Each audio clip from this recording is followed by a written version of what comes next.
Hi everyone, we will start shortly, just giving everyone a chance to log in.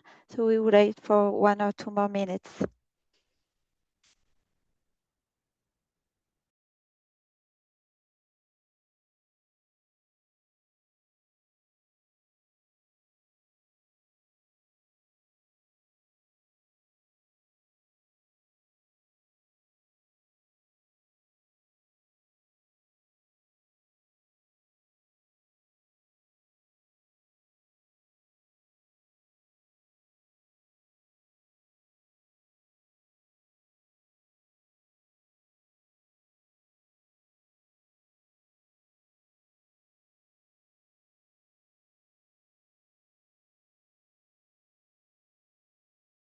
So hi everyone, as I said, we will start in 1 minute, just giving a few more time for people to log in.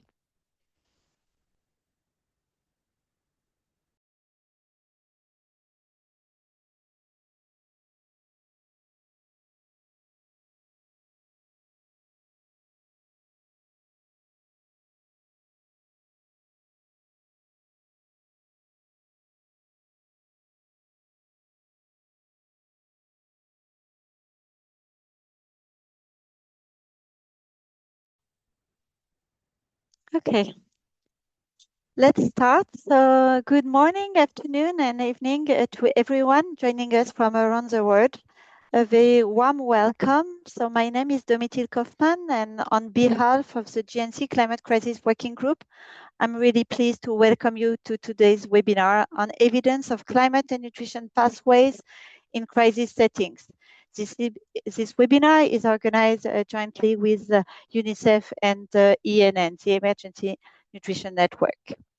So today we will dive into the fascinating yet alarming topics of how the climate crisis impacts the nutrition of the most vulnerable population groups. Next slide. Let me begin by outlining the objective for today's session. So at the core of this webinar is the goal of sharing new evidence on how climate hazards affect nutritional outcomes. However, we want also to go beyond the data, and we aim to draw practical lessons from these findings to improve climate-adapted nutrition programming and policies. So, and finally, this session is also an opportunity to discuss the remaining evidence gaps. And in other words, what else do we need to know to move forward effectively for nutrition programming? Next slide. So let me walk you through today's agenda. To start, I share a few introductory words to provide some background about the working group and a couple of housekeeping rules. Then the session will unfold in 3 main segments. So first, our speakers from UNICEF and various research institutes will share the result of their studies on the linkages between climate and nutrition. Next, we will move into an interactive discussion where we invite you to pose your question and share your perspectives. And finally, we will wrap up the session with closing remarks from a senior advisor at UNICEF. Next slide. So who's your facilitator today? So this is myself, 𝗘HIV𝗶𝗀𝗵. I lead the Global Nutrition Cluster Help Desk for Nutrition, Climate, and Anticipatory Action. In my role, I'm also the co-chair of the Climate Crisis Working Group and another task force on anticipatory action and nutrition. My co-facilitator today is 𝗘HIV𝗶𝗀𝗵𝗃. Welcome, Heather. She's a senior nutritionist at the Emergency Nutrition Network, ENN, and she's also a member of the Climate Crisis Working Group. Next slide. So here are a few housekeeping rules. So first, the webinar will be recorded, and all resources, recording, and slide will be made available on the GNC website. There is a simultaneous translation in French, so you can select your language using the globe icon interpretation. at the bottom. Please feel free to introduce yourself in the chat box. Tell us who you are, your name, and where you are listening in from. Mics and cameras are automatically turned off. However, you will have the opportunity to post your question in the Q&A box, and also to pose a question directly to the speaker during the discussion session. To do so, you will need to raise your hand and we will unmute you. And finally, if you have any other question or comment, you can just put them in the chat box. So just to summarize, we have two boxes. One is the Q&A box that we will use for the discussion session. And then there is a chat box. You can use it to introduce yourself and to raise any issue you have during the webinar. Next slide. So let me share some background information about the climate crisis working group. So this group began as an informal discussion group and then was officially established in September 2023. We are currently about 20 active members representing a diverse range of organizations, UN agencies, NGOs, and academia. So through this group, our primary aim is to support country-level programs, policies, and coordination. And this through a couple of activities, including raising awareness on climate crisis nutrition nexus, sharing of evidence and experience, developing new guidance where relevant, and also fostering collaboration with relevant climate-related and nutrition initiatives. Following a participatory work planning process, we have organized our activity around 5 main focus areas. You can see them on this slide, and you can see some examples of our key achievements under each of them. So we are, one focus area is looking at climate risk analysis and anticipatory action for nutrition. For this, we have also established a dedicated task force, and we have an ongoing webinar series. Under the climate nutrition pathway, climate adaptive programming focus area, we have released last year a brief overview. We are currently working on an e-learning module, and we have also a series of webinars, including the one we have today. We have also an area looking at climate and localization. For this, an interesting article was released last year on Humanitarian Practice Network. And also very recently, we have a new lesson learned brief on applying a localization lens in the development of anticipatory action for nutrition roadmap.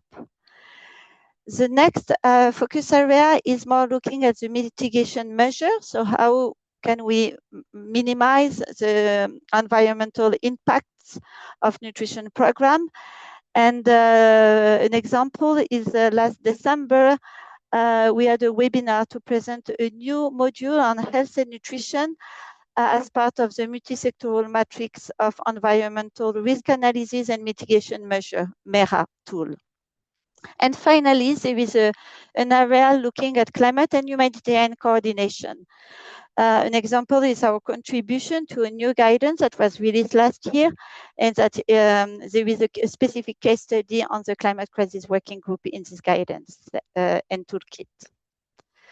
So if you want to know more about this group, please feel free to visit our website on the GNC Global Nutrition Cluster website, and you can see the link below. Next slide. But so now, before we move with our presentation, I just would like to hear from you and get a sense of how familiar are you with the climate nutrition pathways. So Sonia, could you launch the poll? So you can answer using a simple 4-point scale. So from not at all, a little, some, of a lot. So just give you a few seconds to tell us how familiar are you with the topic of today's webinar.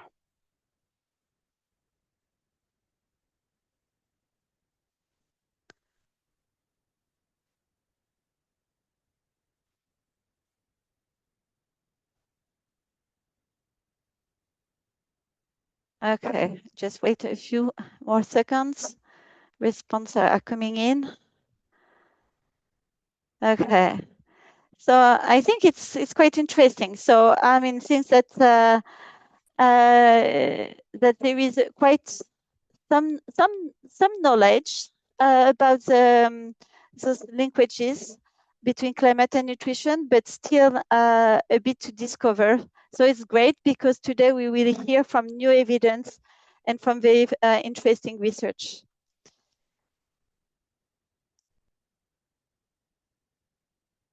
Next slide. So with no further ado, I will introduce our first speakers. So welcome, Chloe and Matt. So Chloe is a consultant nutrition specialist, climate and nutrition in the UNICEF Child Nutrition and Development Practice. She previously served as a nutrition specialist in UNICEF's Eastern and Southern Africa Regional Office in Nairobi. Chloe has over 16 years of experience in global public health nutrition with a focus on evidence generation, knowledge management, and technical support for policies and programs addressing maternal and child malnutrition. She has also worked with the Emergency Nutrition Network, the University of Southampton, and as a consultant for various NGOs. Welcome, Chloe. And the second speaker for this first presentation is Dr. Matt Fortnam. So Matt is an interdisciplinary social scientist at the University of Exeter with an interest in applying resilient thinking to diverse research fields and policy domains, including climate change, health systems, nutrition, and natural resource management. He is working with UNICEF and Nutrition Works to develop the evidence, strategies, and tools for climate and nutrition actions. Chloe, Matt, over to you. Thank you, Domi, and hi to everybody. So Matt and I are pleased to share with you here the results of a global evidence review. I've shared the link in the chat and can share it again afterwards as well, that UNICEF undertook last year with a team of researchers, including Matt and others from Nutrition Works and the Centre for Humanitarian Change. Next slide, please. Now, the aim of the evidence review was to synthesize existing evidence on the impacts of climate change on maternal and child nutrition to fill what we perceive to be an evidence gap. The paper was published in October 2025 and can be found, as I said, online on UNICEF's website at the link I've shared. The intended audience of this paper are governments, climate and nutrition programmers, policymakers, and donors.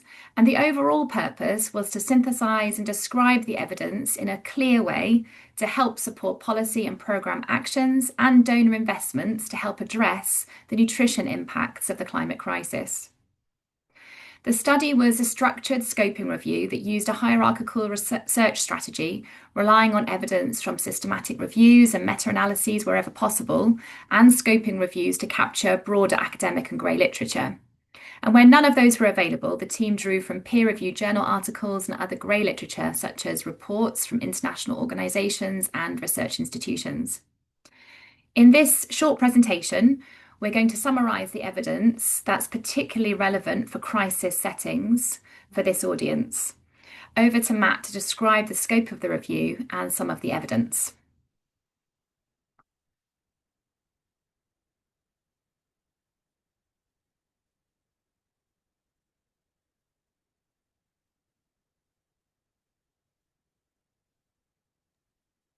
Thanks, Chloe. Hello, everyone. We structured our review by investigating how climate change affects the determinants of maternal and child nutrition using UNICEF's well-known nutrition framework, which I'm sure you're all familiar with. So we wanted to understand the impacts of extreme weather events, such as droughts, floods, wildfires, which we know are intensifying because of climate change. And we also wanted to know the impacts of climate variability and slow-moving variables such as average temperature and precipitation change and sea level rise. So we evidenced the impact pathways of these climate drivers related to food, practices and services. So we wanted to know the impact it would have on the availability, nutrition density, safety, affordability of nutritious foods, the impact on access to and the quality of services that we know are really essential for children's nutrition. And we wanted to know how it affects childcare and maternal feeding practices. We know, of course, that the impacts interact across those different areas of food practices and services in complex ways to affect child nutrition. And this talk will only touch on the surface of the impacts that we looked at and the evidence. So I really do encourage you to check out the report. Next slide. While most global modelling has focused on the impacts on food security, there are a handful of nutrition projections, and some of them are shown here in this slide. The take-home message is that if we don't take action on climate change, child malnutrition is going to get a lot worse. Impacts in crisis settings are likely to be the most severe, of course, given that many places are highly exposed to climate extremes and change, and they've got the least capacity to adapt. Next slide. Under the food pathway, floods, wildfires, cyclones, and drought directly destroy crops and kill livestock. Droughts affect 3/4 of globally harvest land, and I expect many of you are familiar with the impacts at the beginning of this decade in the Horn of Africa, where 8.9 million livestock were killed because of drought, and we had 7.5 million children experiencing wasting. Next slide. Locust outbreaks could reach plague levels under climate change, affecting the food security of 24 million people across Africa, the Indian subcontinent, and the Middle East. Next slide. Extreme weather disrupts food supply chains through harvest failures, infrastructure damage, and the disruption of distribution networks. And of course, this impacts food availability and diversity, and it particularly affects perishable foods, which are often highly nutrition dense. Next slide, please.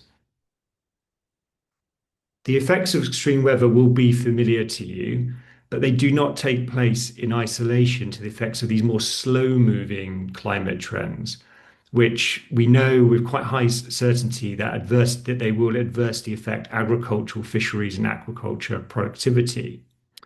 So if temperatures rise by 2 degrees by 2050, and I think we can face it now that this is highly likely, we're already 1.2 to 1.4 degrees above pre-industrial temperatures. So if they reach 2 degrees warming, we're likely to see 54 deaths per million people globally because of this link with food availability and diet quality. And if we look at crisis settings, then these slow-moving effects, they affect the underlying vulnerabilities that children and their families face in these settings, and it undermines the resilience that they do have in the face of multiple shocks. Next slide. Climate change, and particularly these slow-moving effects, are often felt through agro-ecosystems. For example, climate change is driving declines in insect pollinators.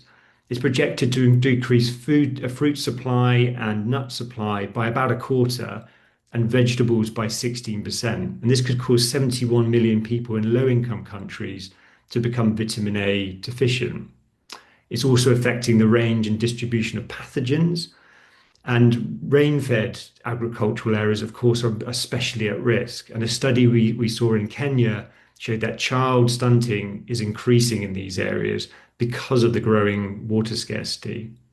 And soil fertility will decline through, for example, increased erosion and salinization from sea level rise. Next slide.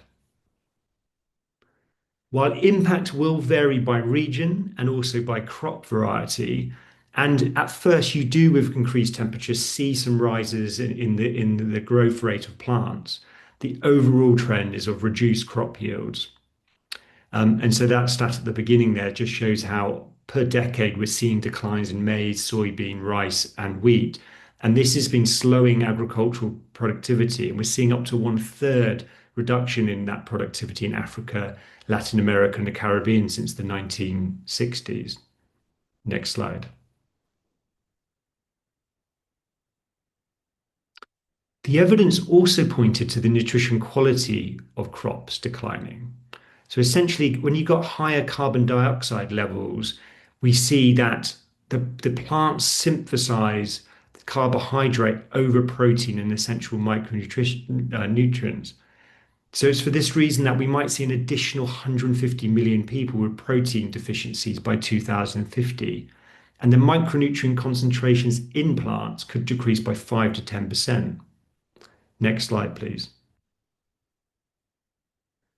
Livestock are also feeling the effects of these long-term temperature and precipitation changes. We're seeing changes and increases in vector ranges and therefore diseases. There's reduced water availability in pasture land. And a study showed that every degree of temperature rise, every degree of temperature rise reduces feed intake consumption by livestock by 3 to 5%. So heat stress is reducing the growth, the reproduction rates, milk production, and increasing the prevalence of diseases. And of course, all these things have a really big impact on child nutrition. Next slide, please. These effects and others on food systems are causing food prices to rise and price volatility. One modelling study projected 31 to 106% rises in food prices by 2015 because of climate change. Now, when we think that 5% price increases can increase the risk of child wasting by 9%, it is troubling. And then climate change has this double whammy effect on affordability, as it also affects the livelihoods and the household food budgets. And then if we have unaffordable, nutritious food, then the consumption of food of different diverse food groups will decline. And there can be an increase in the consumption of nutrient-poor foods, including ultra-processed foods. And this is especially affecting low-income households who spend a high proportion of their income on food. Next slide, please. Climate change is also having effects on social services that are critical for children's nutrition. Extreme weather causes surges in demand for nutrition, health, wash, and social protection services. And when we get these surges, it can overload the systems, reducing their coverage and the quality of care that they can provide. Next slide, please. It also affects the capacity of these systems to deliver services. Extreme weather destroys critical infrastructure, it disrupts supply chains, and it prevents staff from turning up to work to deliver the services. And displacement, climate-related and other, reduces access to nutrition services, and these services become unaffordable because of those livelihood impacts. Next slide, please. Extreme weather events can cause schools to close, and these schools are critical platforms for reaching school-age children with essential nutrition services and nutrition education.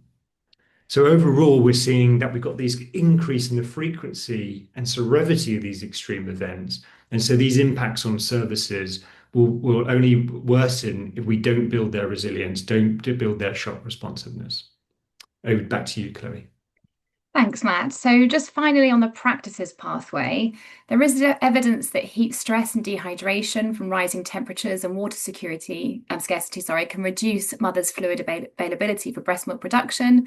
Reductions in rates and duration of breastfeeding have been observed in flood and hurricane areas, for example, with one study showing that flooding in Assam, India led to delayed breastfeeding initiation and reduced exclusive breastfeeding. But also during extreme weather events, there's evidence that gendered inequalities are exacerbated as the burden on women for securing food, water, and fuel is increased, especially in households directly reliant on natural resources threatened by climate change. There's also evidence of increased burden on women's time.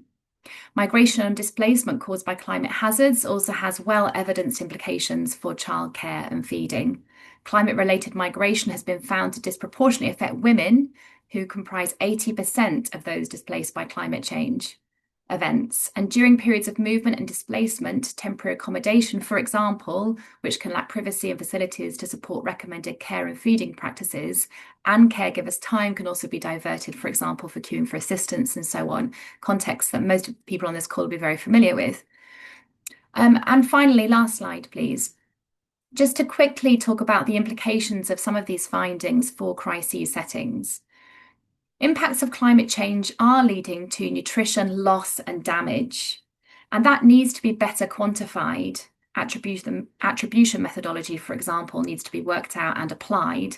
And we're delighted that some of the other speakers on this call have been working on this and are going to share their findings. This is so necessary to be able to mobilise finance and action to respond. Also, the impact of climate hazards on food systems, both fast and slow onset impacts, increase nutrition vulnerability in crisis settings. So both are relevant, and Matt did touch well on that point. This therefore requires investment in local food value chains that are climate resilient and nutritious to reduce that level of vulnerability. And that must become a key priority in national adaptation strategies to mobilise finance and action. Also, understanding climate hazard malnutrition pathways, climate nutrition vulnerability assessment, in each context is absolutely necessary for different climate hazards to inform effective and early anticipatory responses to prevent malnutrition before it occurs. And that includes the need for robust methods for assessing climate nutrition vulnerability that are climate sensitive. Results can be used to trigger anticipatory action and to build the shock responsiveness of national systems in anticipation of the need for responses to increasing and predictable climate-driven disasters and displacement. And that can help to position strategies in loss and damage and climate adaptation funding proposals as well. Multisectoral services need to adapt in anticipation of climate-related disruptions and reduced access, and that should become another key component of national climate adaptation strategies. We must help countries and support countries and governments to innovate. And finally, gender-responsive and transformative programming is absolutely key, as always, to reducing nutrition impacts on women and children. Thanks all. Back to you, Sandra and Domi. Thanks. Many thanks to both of you for this very rich and comprehensive presentation. I think it's really very well kind of what are those climate and nutrition pathways. And so let's move to our second presentation. Let me introduce our next speakers. They're from the University of Oxford. So welcome, William and 𝗘𝗴𝗶𝘀𝗵. So Dr. William Rutgard is an associate professor in the Department of Social Policy and Intervention at the University of Oxford, a fellow of Reuben College, and an honorary research affiliate at the University of Cape Town's Centre for Social Science Research. His research focuses on identifying cost-effective combination of social, health, and climate-responsive interventions to improve child and adolescent well-being across Africa. Welcome, William. Our second speaker is 𝗘𝗴𝗶𝗀𝗶𝘀𝗵, also known as Ruth. Is an economist by disciplinary training, is currently a research assistant at the Accelerate Hub within the Department of Social Policy and Intervention. He joined the team in 2023 and has been working with Dr. William Rutgard on estimating the returns to education for adolescents in Kenya and Nigeria. In addition, he contributes to research quantifying the burden of climate risk and child vulnerability in Africa using geospatial and survey data. William, I'm handing over to you to lead the presentation. Thank you very much, Domitille. And hello, everyone, and thank you for joining us. It's a pleasure to be here. So today I'm presenting joint research with Ruth on drought, heat, and child undernutrition in Southern Africa, drawing on evidence from 8 countries across the region. Next slide, please. Starting with some context, Southern Africa is a region that the International Panel on Climate Change identifies as highly vulnerable to climate change. At the same time, child undernutrition is a major challenge, with rates of stunting higher than the global average and wasting also above target levels, as shown on the right-hand side of the slide. It also has a large and growing child population and heavy reliance on subsistence agriculture, which from the previous presentation, therefore many households are directly exposed to climate shocks with limited insurance markets and few formal coping mechanisms. In addition, climate trends are intensifying these pressures with rising temperatures, more frequent extreme heat, and increasing drought frequency. Next slide. So against that backdrop, there is still limited and mixed evidence on how these intensified pressures are affecting child undernutrition.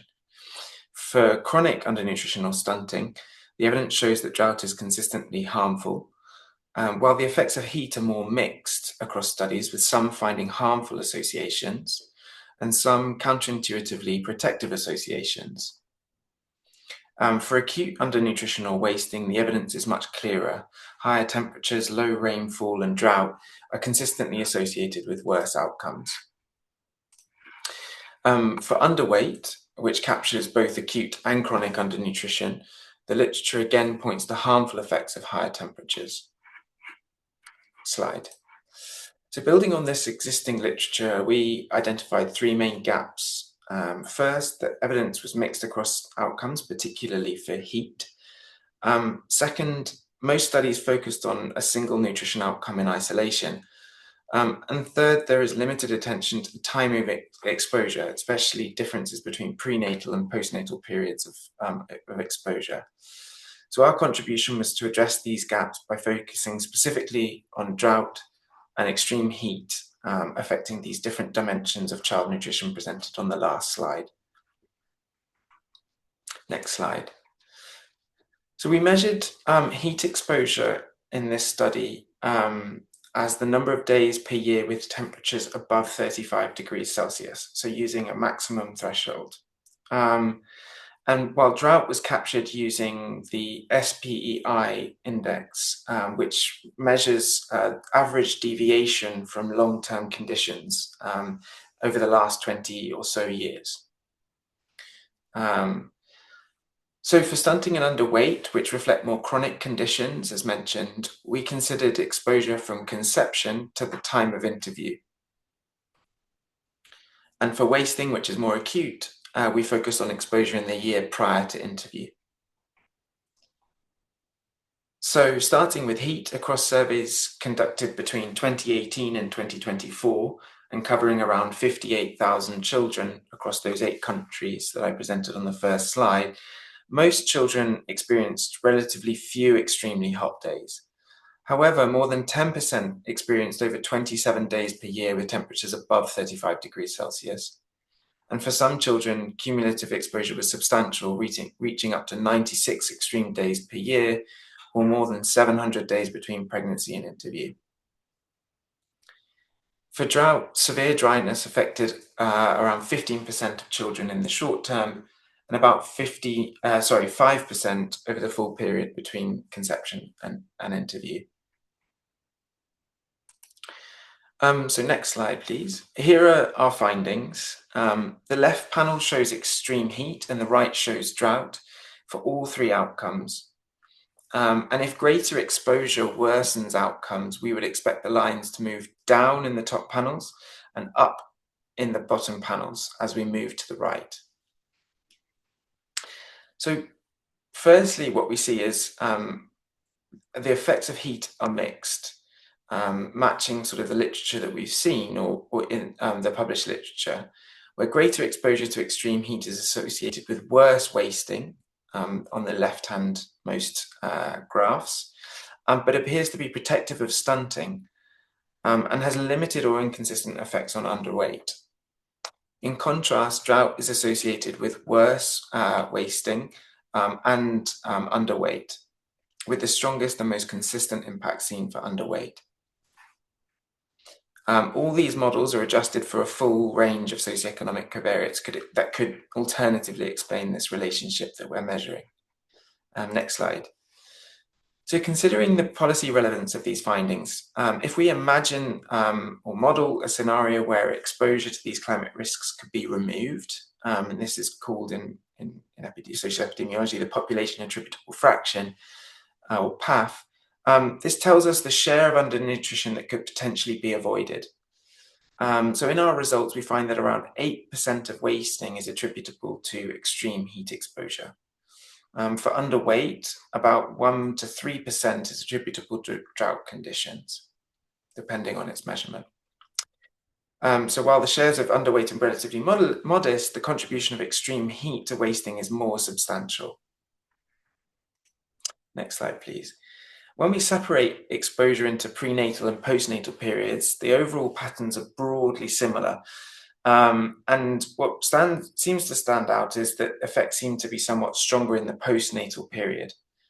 For heat, we see some indications of postnatal effects for both stunting and underweight. For drought, results also suggest that impacts may operate through conditions after birth, such as food security and disease exposure. Overall, I would say that the differences between postnatal and prenatal aren't very pronounced and should still be interpreted with caution from this analysis. So, next slide.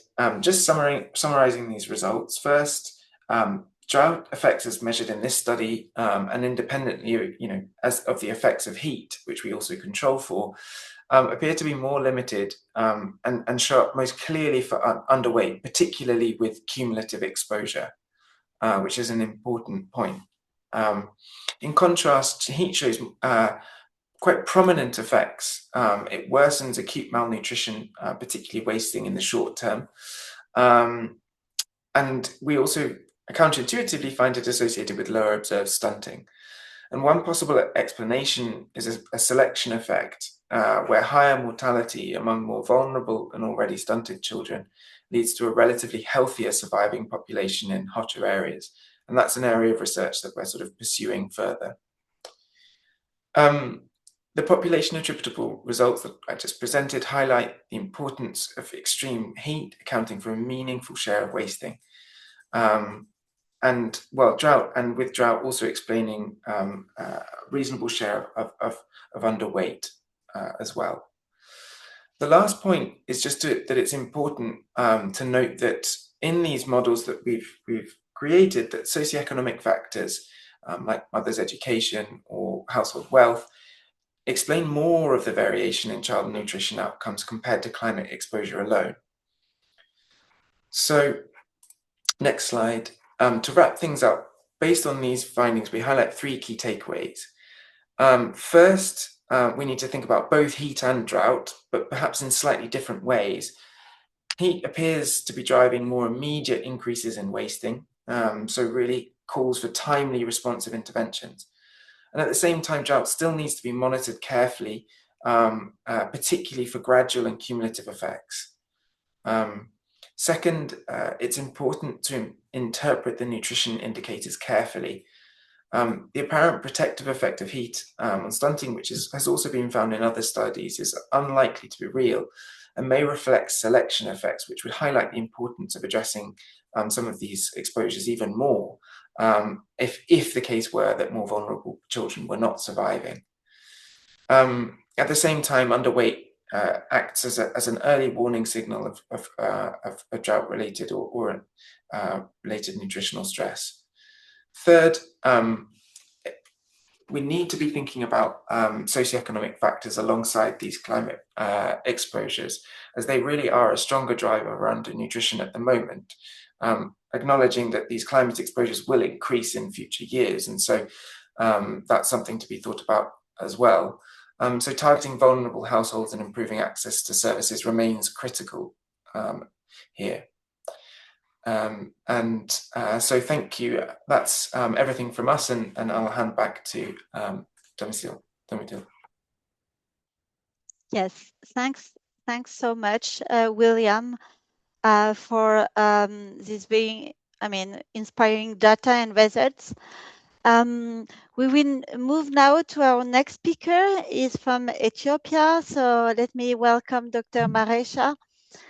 Dr. Matresha Tesema is a highly accomplished public health nutritionist and senior researcher with over 14 years of experience at the Ethiopian Public Health Institute, where he currently directs the Nutrition, Environmental Health, and Non-Communicable Disease Research Directorate. Dr. Masresha has a successful track record of securing several competitive grants and forging international collaborations. His expertise spans implementation science, data, policy support for nutritional challenges, including micronutrient deficiencies and malnutrition, and nexus of NCDs, climate and nutrition. He has authored over 90 peer-reviewed publications and holds a PhD from Wageningen University, the Netherlands. So Masresha, you're very welcome, and I will hand over to you for your presentation. Thanks so much, Damitel. It's indeed a pleasure to be here. Good morning, good afternoon, everyone. So I'll be presenting briefly the work we have conducted over the last few years at the Ethiopian Public Health Institute under the Climate, Nutrition and Health Knowledge Hub, which some of my teams are also attending here. So this project also largely supported by UNICEF Ethiopia office. So briefly, I will be giving a snapshot of the climate stress and nutritional outcome, in particularly focusing on stunting and wasting, which representing over 12 million children of data in Ethiopia. Next slide. Yeah, consistent with what previous speaker said, the key motivation for this study, as most of you are aware that, the impact of climate, which largely, affecting the food system, the water resource as well in many LMIC setting. And this has potentially lead the reduction or decline of essential nutrients, especially those important nutrients for human beings, including zinc and other nutrients in particularly, has been declining over time in crops or plant species, which have been very important for human beings. This is largely because of carbon dioxide. So one of the evidence gap also we identified over times is there have been data, in particularly in Africa, is lacking on understanding the climates and the biomarker of micronutrient in the context of wasting or stunting. Next slide. So the key methodology, just briefly to give you what data we said, we use for this analysis the Ethiopian Food and Nutrition Strategy Baseline Survey, which has been conducted from 2020 to 2023, and the report has been released last year. And we did collected the data from all parts of the country. As you can see from the maps, the point of data that we collected from all parts of country, which is over 7,000 children, which would be, when we weight this data, over 12 million children will be represented. And with regard to the exposure data we collected, or we use two parameters, the universal thermal climate index and the normalized different vegetation index will be used as exposure parameters. And we use multi-level regression model, which we adjusted our analysis for several confounding factors, including socio-demographic and other potential confounding factors. Next slide. The key result on this finding, as some of you are aware, stunting and wasting is prevalent in many parts of Ethiopia, which has been also consistent with a recent DHS survey which has been launched. Over 40% of children in Ethiopia stunting. In several of the region, stunting is higher than 40%. And we have seen also this figure has been improved, especially the wasting. But as you can see, many parts of the country has high prevalence of wasting.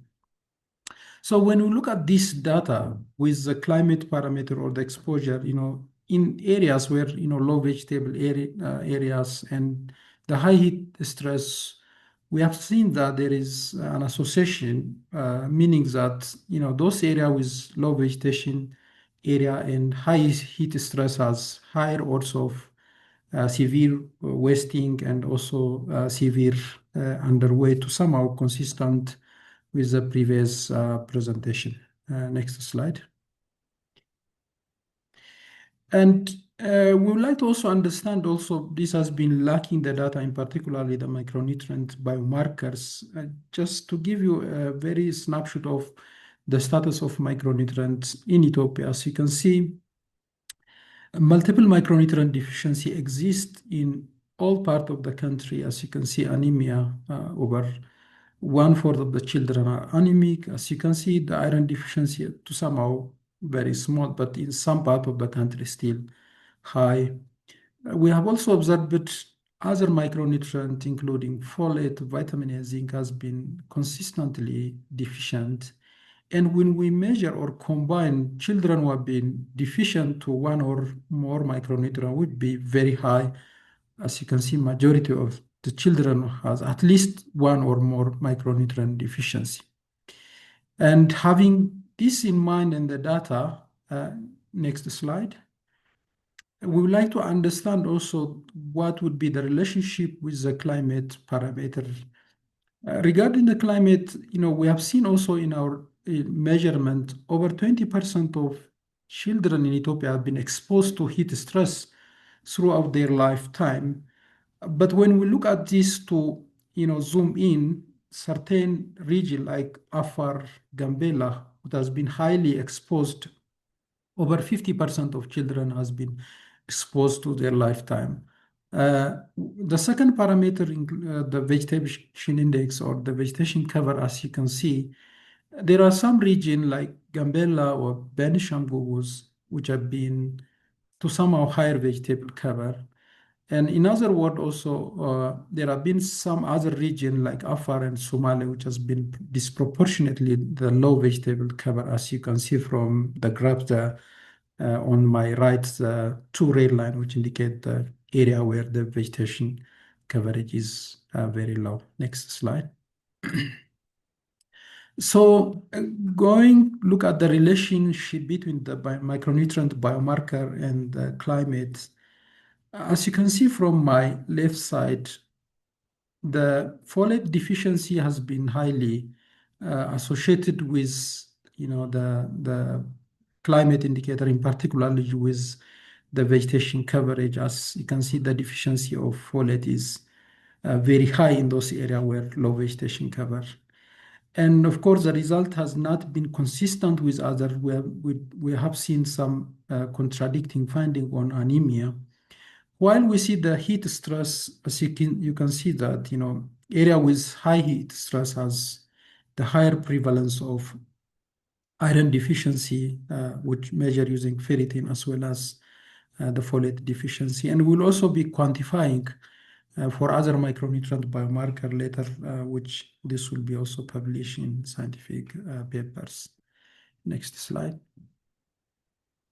So implication of this study, to give you a brief summary and implication of our analysis.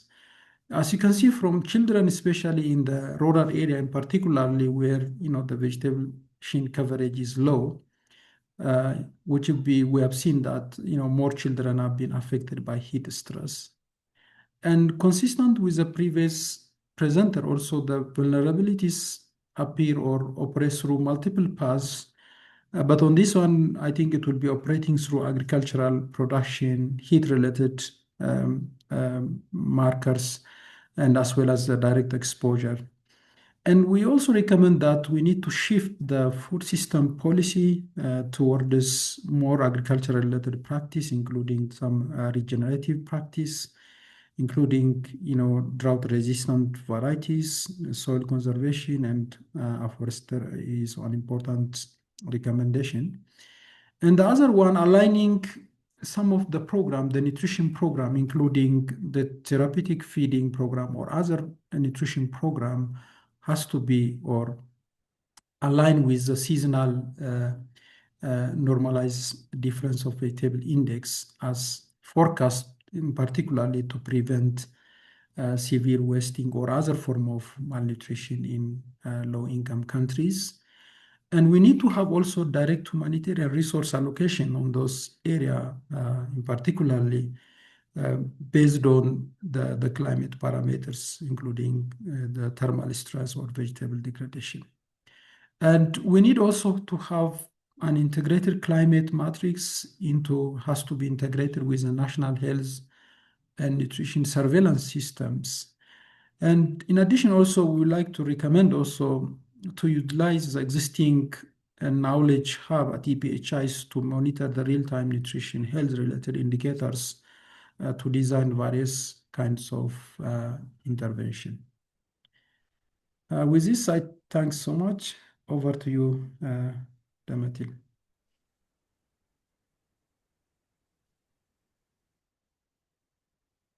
Thanks, many thanks, Dr. Mathresha. I think it's very interesting how complementary are this study with the previous one. We will now turn to our next speaker. So for the last presentation of this first segment. So welcome, Laura. So Laura Nabler is a postdoctoral researcher in the Climate Change and Health Working Group at the Potsdam Institute for Climate Impact Research. There, she is a health modeler on the Climate KID project, investigating how climate change affects child health and nutrition through agricultural pathways across South Asia and Sub-Saharan Africa. Her doctoral research investigated universal health coverage and health equity, including the design and evaluation of digital interventions to expand health coverage in Ghana. Laura, the floor is yours. Thank you very much. So today I will be presenting some results from a study I'm currently conducting. And in this study, we are focusing specifically on an extreme weather event which occurred in India between 2014 and 2016, where there were widespread droughts and also some additional erratic rainfall events, which had detrimental effects on agricultural production there. A lot of similar research so far has focused on drought or heat waves specifically, but as you've seen from earlier presentations, these weather events can take impact on health and nutrition outcomes through many different pathways. And we are specifically interested in isolating the pathways and then also attributing them to climate change, not only through the aggregate effect, but also through these specific pathway effects. Next slide, please. Yes, thank you. So for the health modeling, we used the DHS, or as it's also known, the NFHS data set from India. We used 2 waves from 2015-16 and from 2019 to 21, looking specifically at children aged 4, because these children have had then time to show the full impact of earlier life exposure. And we look at mostly stunting and severe stunting as our main outcome. And we are looking as an input variable at agricultural production. And for this, we build a crop anomaly index, which essentially takes the basket of crops that is commonly grown in a given district and looks at how a year's production deviates from what we would expect in that year given the long-term trend. So this only takes the 4 major staple crops that we were able to look at, but we are considering it to be representative of the overall crop basket since it covers over 80% of the agricultural nutrition budget in India. We focus our study on 14 states, which are all within the same southwest monsoon system, and exclude states that are either outside of this monsoon system or that are Telangana, because they had such unstable district boundaries during this time that made an analysis quite difficult. Next slide, please. So to introduce you a little bit to the event that happened, in 2014 and 15 and 16, we saw quite significant drought across India, especially in states like Rajasthan, Uttar Pradesh, and a few more. The all India rainfall deficits were 12% and 14% respectively in the first 2 years. And especially in South India in 2016, there were also some major deficits. This drought was strongly associated with El Niño conditions, and a study showed that in some areas, the 2-year cumulative rainfall deficit reached 51%, which is an event so rare that it would only occur less than every 500 years. And over 330 million people in India were affected by this event.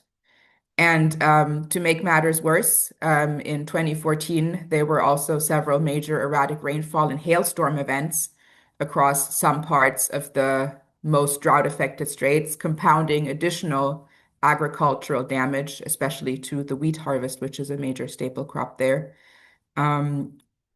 giving us quite an interesting shock to study. Could you please, next slide? Thank you. So here, showing the results of the constructed crop yield anomaly basket over the sort of 3 affected years, and also using 2013 as a comparison for sort of more normal conditions. You can see that in 2014 and 15 especially, we saw some major crop yield anomalies, especially in Uttar Pradesh in 2014. We saw crop yields that were up to 4 standard deviations below usual levels, which is quite a major and very rare type of shock. Please, next slide. Thank you.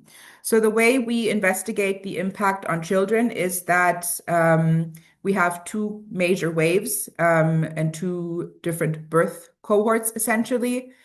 And children who were born in the years 2010 to 2012, roughly, were not exposed to these drought conditions at all, while the children who were born in 2014 through 2016 were largely exposed to the drought conditions during the 1,000-day window, which is the window from conception to essentially 2 years of age.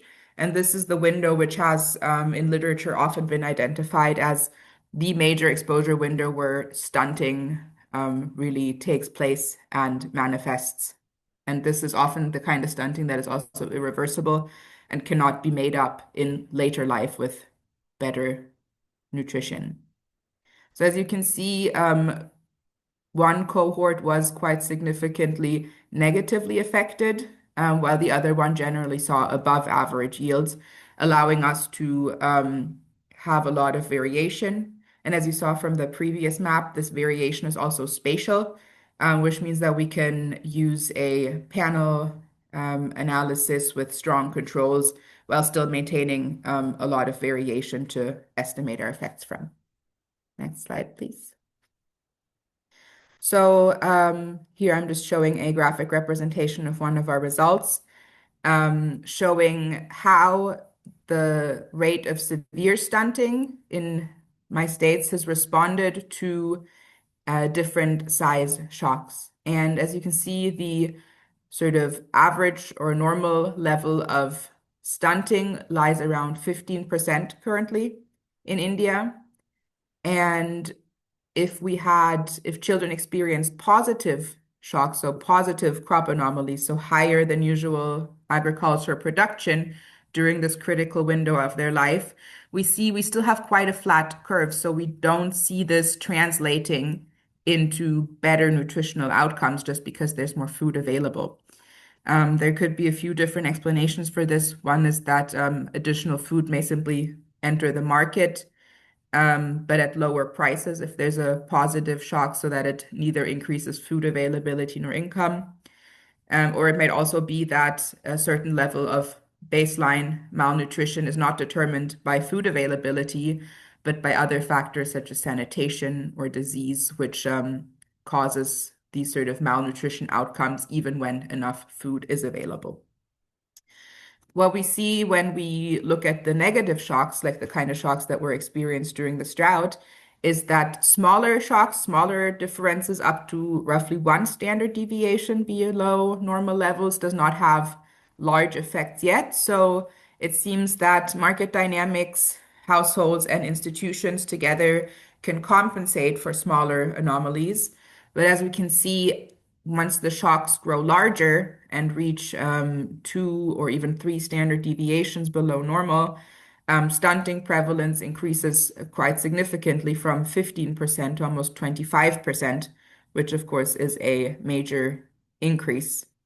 And this shows that we are still struggling to mitigate such effects fully, even though India has quite a strong food distribution and support system. So this shows how much vulnerability still exists. Next slide, please.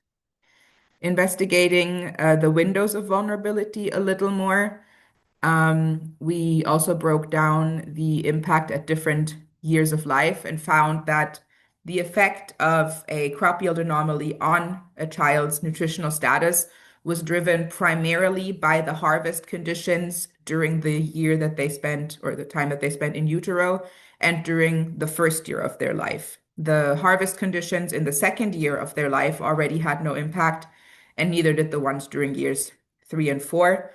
But this may also be because it might take a longer time to manifest in children, and the children we studied were 4 years of age. So it is unclear, but this mostly matches literature. Yeah. So the research gaps that currently exist around this is that a lot of climate change attribution studies have been done linking the weather events directly to the health outcomes or the nutrition outcomes. But not a lot of work yet has been done trying to map attribution through specific pathways, which is what we are currently working on. So what we do is we use factual and counterfactual climate scenarios. So climate models that have human-induced climate change in them or not, in order to simulate these weather data. And then we plug these into crop models in order to simulate how all of our different crops would grow under conditions with or without climate change. And then comparing these outcomes, we can try to attribute what level of crop deficits are due to climate change. And then through this pathway, also attribute what extent of malnutrition is due to these climate-induced crop deficits.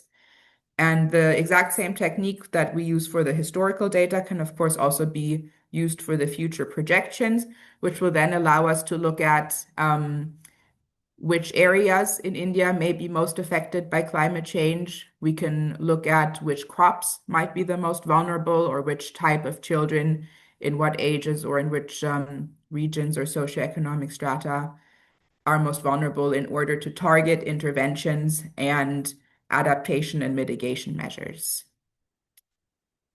And yeah, that's what I'm working on, and hopefully soon I can present more results. Thank you very much. Thanks, Laura, and thank you so much to all of our presenters today. It's been so interesting to hear about your research and the diversity of analytical approaches and data sources that you've used to examine some of these relationships between extreme climate events, climate trends, and malnutrition. I think we can probably all agree that further evidence is going to be needed to understand these causal pathways. And you've highlighted in most of your presentations that there are multiple determinants of nutrition outcomes in times of crisis. It'd be great to hear your thoughts on this during our discussion. And we'd also like to focus the discussion on the implications of this evidence for nutrition policy and programming in countries affected by the climate crisis, who are experiencing these extreme conditions and climate hazards with increasing frequency. So what should they be doing to prepare and to minimise the impacts on nutrition outcomes? What kinds of interventions are needed? who should they be targeting and when? So we have 15 minutes remaining for our discussion. We had some great questions already posted in the Q&A box, which have been very efficiently answered. But if any of those people who asked those questions would like to ask any more, feel free to open your mic and just ask us a follow-up question. And the same applies to anyone else. So I'll give you all a little bit of time to think about if you've got any questions. But I have a couple of my own to start things off because I can't see any coming in at the moment. So first of all, Chloe and Matt. Oh, sorry, there are two hands from participants. Yes. I didn't see that, so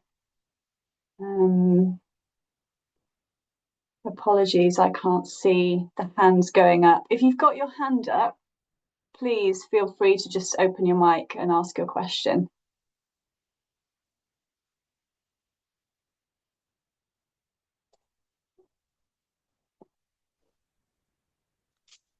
Sania, could you please unmute 𝗘Ｈ𝗴𝗶𝘀𝗵? Yes, I did.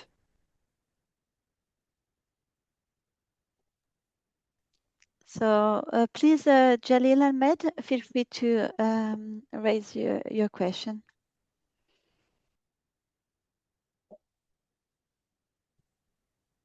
Yes, thank you so much.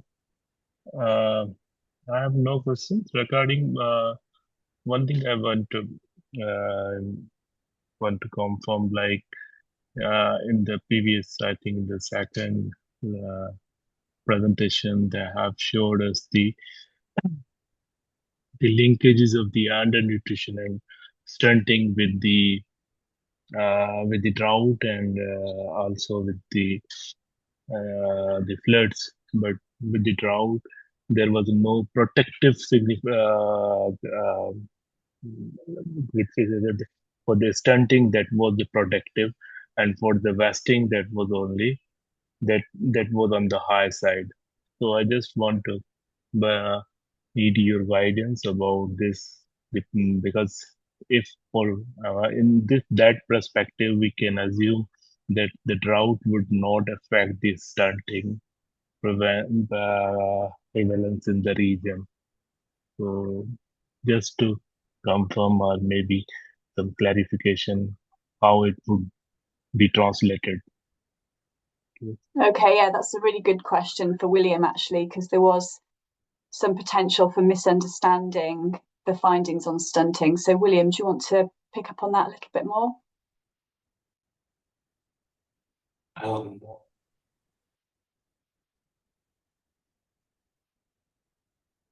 Oh, you're muted, William.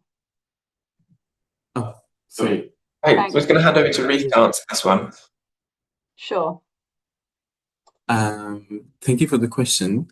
So what we find in our analysis is like higher degree, like high temperature is associated with lower rates of stunting. And one of our hypotheses is that there could be a selection effect where we are not capturing the frailest of children due to under 5 mortality because of high heat, because the literature also shows us that temperatures above 35 degrees Celsius is often associated with very high infant and under 5 mortality. For droughts, the strongest association of droughts we find is with underweight. At the moment, we don't see very, very strong association of drought and stunting after we control for heat. So, I mean, just wondering if that was the main question regarding stunting and our climate indicators. Yeah, thank you so much. Just want to say, and it was very well noted that was the underweight was there was a significant impact on the underweight, but for the height as well, for heat waves, because you have mentioned that with the heat phase there was quite significant impact of the in the wasting, but there was no impact of the stunting of that because of the heat wave. So we can assume that if there is a hot season, there will be no impact of the stunting. However, it would significantly increase the wasting, but not the stunting. So can we, with your hypothesis, can we associate this with stunting?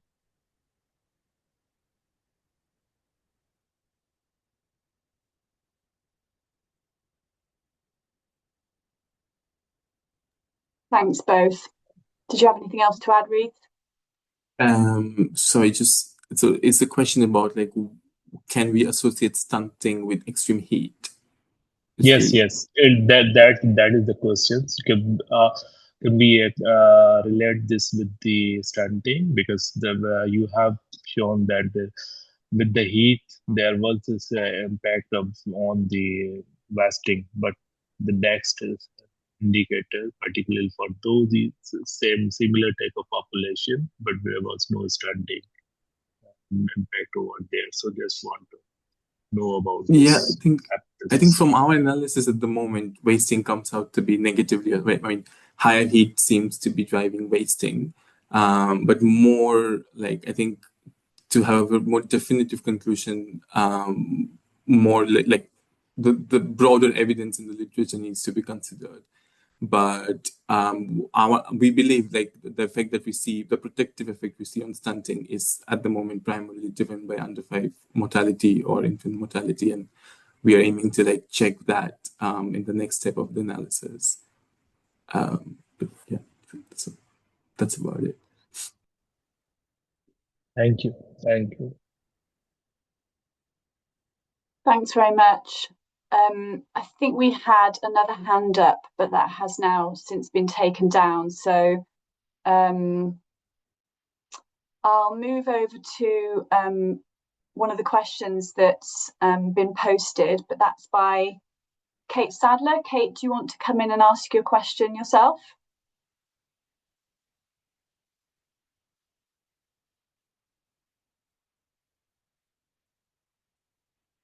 Is anyone able to unmute Kate if she can't do it for herself?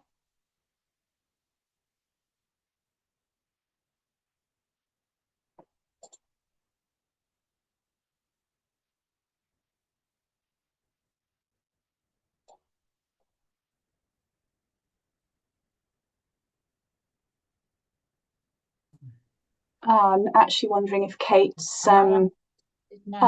There we are. Yeah. Yes, we can hear you, Kate. Sorry. Go ahead. Yeah, well, I think I said it was just great presentation, sobering, right, but so important. And it just, of course, my head instantly goes to, well, what is the implications of all this? And I'm sure we are doing a lot of documenting around this as well. I'm not on top of all these reports that have been posted and things, I have to admit. But I have been working a bit, of course, on prevention recently, and it just kind of underlines to me even more so how important this is across humanitarian settings, many of which we know are so protracted, so that we need to become, don't we, more anticipatory, as I said in my comment, and preventative, using multi-sectoral approaches, etc.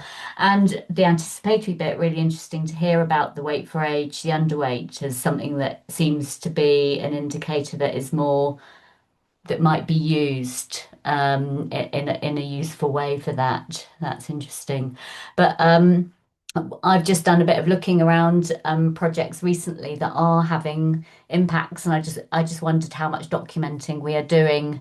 There's been a lot today on what the issue is and the impacts, but what are we beginning to learn already around projects that are making a difference along some of these pathways. And as I said I know a bit about Africa Women Rising's work in Uganda and the refugee settlements particularly seems to be a great example that is having a direct impact on nutrition outcomes, things like diet diversity, meals eaten, number of meals eaten, things like that, which I think is really fascinating. But obviously that's all going to be very context, resource, etc. dependent. Yeah, but I'm sure people have lots of examples. Yeah.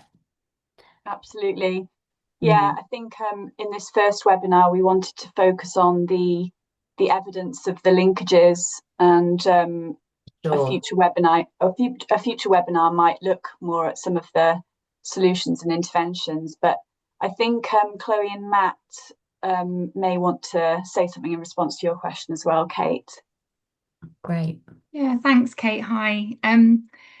Yeah, we fully agree, actually. And interestingly, we've been also working on the evidence base for multisectoral actions to respond, looking at the evidence in the literature, but also we're documenting case studies from multiple countries on multi-system, multisectoral responses in different settings. And some of them are really interesting. We'd love to hear more about the example you shared as well, but agree entirely that early anticipatory action is what's needed. And this evidence we feel really helps us with this, as you've said. Also, we think there's a real need for robust methodology to understand climate nutrition vulnerability and those different pathways in different settings, so that we can even use indicators even earlier up the chain in order to really build those into early warning systems as triggers, and then to consider and use that understanding as well to consider what our multisectoral packages of responses are, which should be very context specific. Now, Kenya is a country that's done quite a lot on that so far, through a program that provides a linked social protection and nutrition response, which is quite interesting. And there are other examples as well in different systems that we find very interesting and that we're documenting, and hopefully others are as well.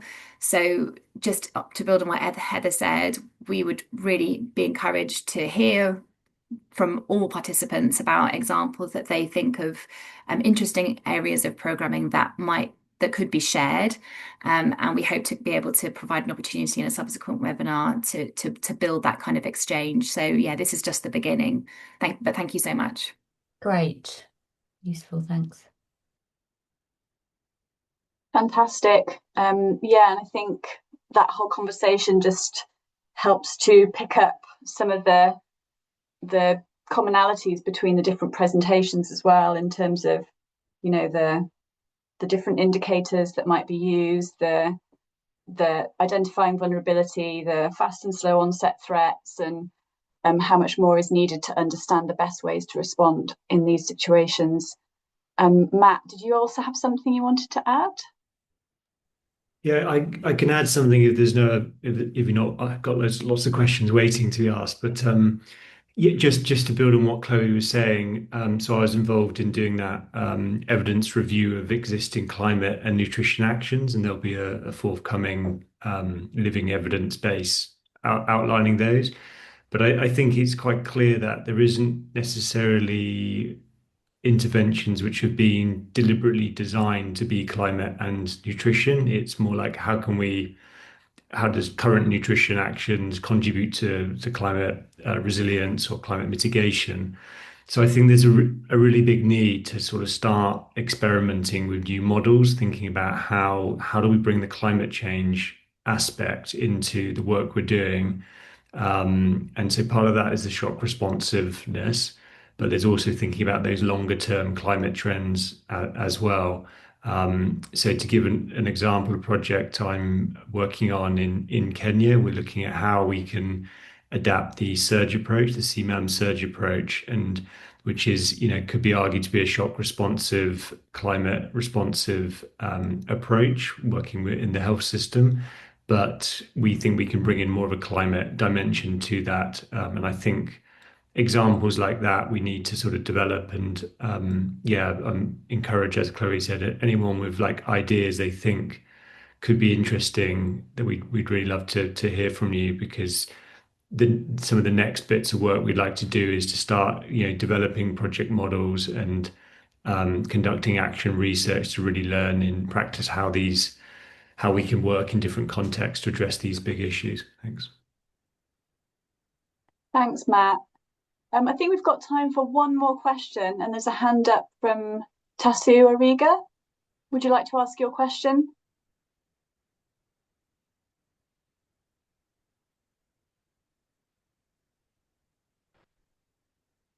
𝗘H𝗴𝗹𝗶𝘀𝗵, are you able to unmute your microphone?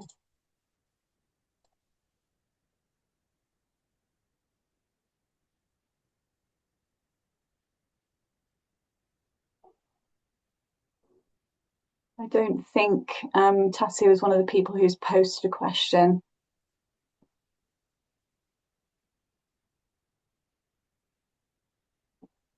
No. Alternatively, we have got a question from Leah as well, Leah Richardson. Leah, are you able to ask your question?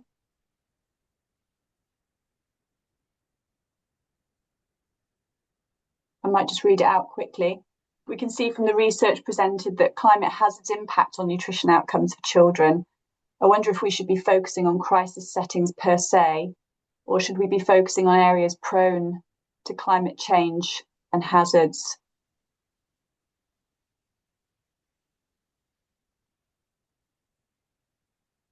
Anyone got any thoughts on that?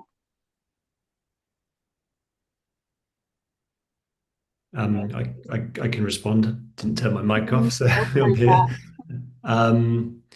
I think we do need to look at climate vulnerable areas, and that's why we need to sort of really develop some climate nutrition vulnerability indicators to really understand where are the areas that are most vulnerable to the impacts of climate change. So that could be looking across countries, but probably more importantly within countries, understanding where are the most climate vulnerable areas. And by vulnerability, I don't mean just like exposed, but I'm talking about their sensitivity to the effects of climate change and the capacity to adapt. And often that will overlay with some of these crisis settings. But I think I agree, you need to take a holistic approach to considering about the vulnerability to climate change. Okay, fantastic. I think we'll have to conclude our discussion there. So I'll hand back over to 𝗘H𝗴𝗶𝘀𝗵. Thanks everyone for participating.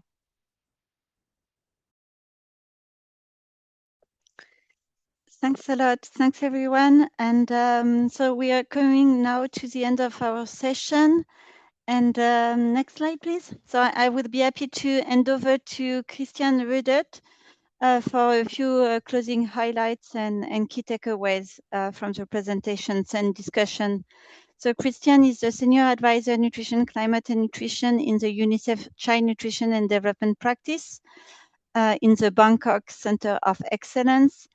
Previously Regional Nutrition Advisor, UNICEF at the UNICEF Eastern and Southern African Regional Office in Nairobi, and also Regional Nutrition Advisor at the East and Asia Pacific Regional Office in Bangkok.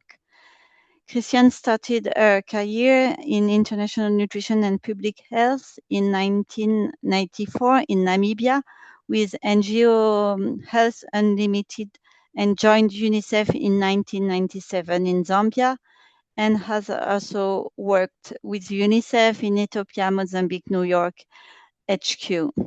So thanks a lot, 𝗘H𝗴𝗋. Happy to hear about your main takeaways from today's session. Thank you so much, and huge thanks to all the presenters for the very rich picture of how climate change impacts nutrition, and the great questions and comments from all the participants. I'll make 4 key points. First of all, I think it's very clear from the first presentation that we really need to consider those multiple pathways and the overlaid impacts of different aspects, as was also highlighted by the colleague presenting on the India research, that malnutrition is not only caused by food insecurity. So I think that's essential to really explore. I know there's been a lot of exploring of the associations of food insecurity caused by climate change and malnutrition, but we really need to look at those multiple pathways. We need to also really have robust climate attribution methodologies, and some of the research here is very compelling and very helpful. I noted particularly, for example, the 8% additional wasting caused by climate impacts like drought and heat. Very interesting, and we need to do more of this. I think together we need to expand upon and replicate the analysis that the Gates Foundation did a couple of years ago that showed that there would be 40 million more stunted children and 28 million more wasted children. Can we replicate that, improve it, bring in a lot of these different factors that influence this? And I think the Ethiopia presentation also really showed that very specific contexts make big difference. So whether an area of a country like Somali region and Afar with much lower vegetation and various other factors as well.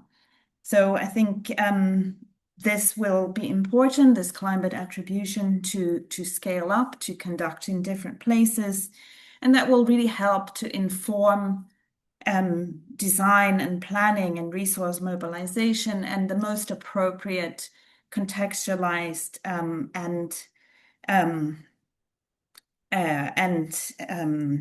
robust and timely action.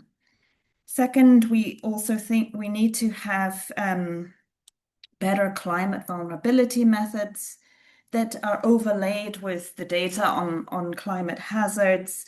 And this is something that we are working on. The first two things, the climate attribution and the climate vulnerability methods, are really part of our collaborative evidence agenda. Then in crisis settings, I think it was clear that we need to look at how the slow onset climate impacts, the stresses, are also needing to be considered, as well as the more familiar, the more visible, if you like, shocks and extreme events that happen. And these, how the slow onset, the stresses impact populations and make them vulnerable also needs to be considered. This needs to be integrated into our responses, into our planning.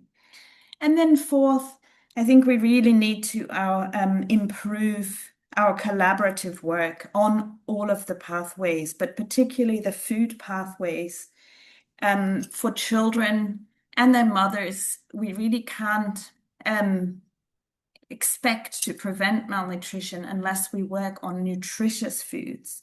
And I loved the comment from Kate that it requires a multi-system effort. We need to look at the nutrient-dense foods, the social protection, the health system. We can also not treat our way out of malnutrition. We need to focus on effective multi-system preventive action.